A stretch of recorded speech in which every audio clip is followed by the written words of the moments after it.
Topic ngayon sa social media ang pagkalat ng mga video clips kung saan mapapanood ang mga sweet moments nina Darren Espanto at Cassie Legaspi. Nagsimulang mag-viral ang nasabing mga reels sa social media nitong weekend na nagmula umano sa Facebook account ni Cassie.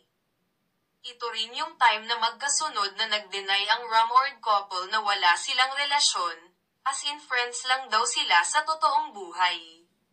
Kaya ang akusasyon kay Cassie, parang kinontra niya ang naging pahayag ni Darren sa It's Showtime, na hindi niya jowa ang kakambal ni Mavi Legaspi.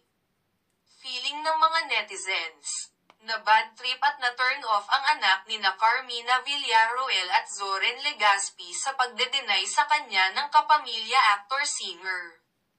Pero nitong nagdaang araw, mariing pinabulaanan ni Cassie na siya ang nag-upload ng mga video clip na nagpapakita ng sweet moments nila ni Darren na kuha sa ilang events na dinaluhan nila.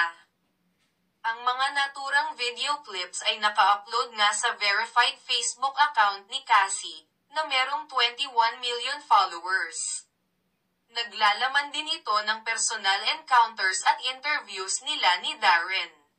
Paglilinaw ni Cassie na ibinahagi niya sa kanyang Instagram stories, hindi raw siya ang nasa likod ng pagpo-post ng mga video sa kanyang Facebook page.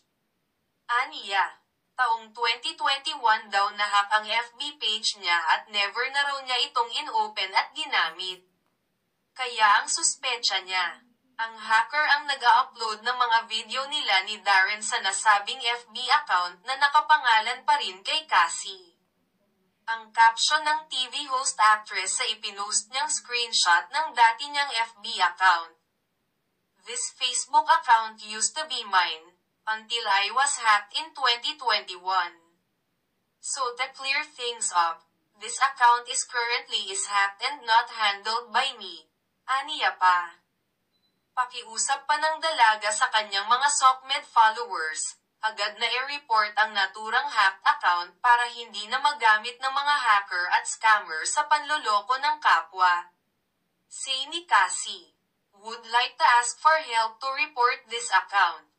Thank you all so much. Praying hands emoji.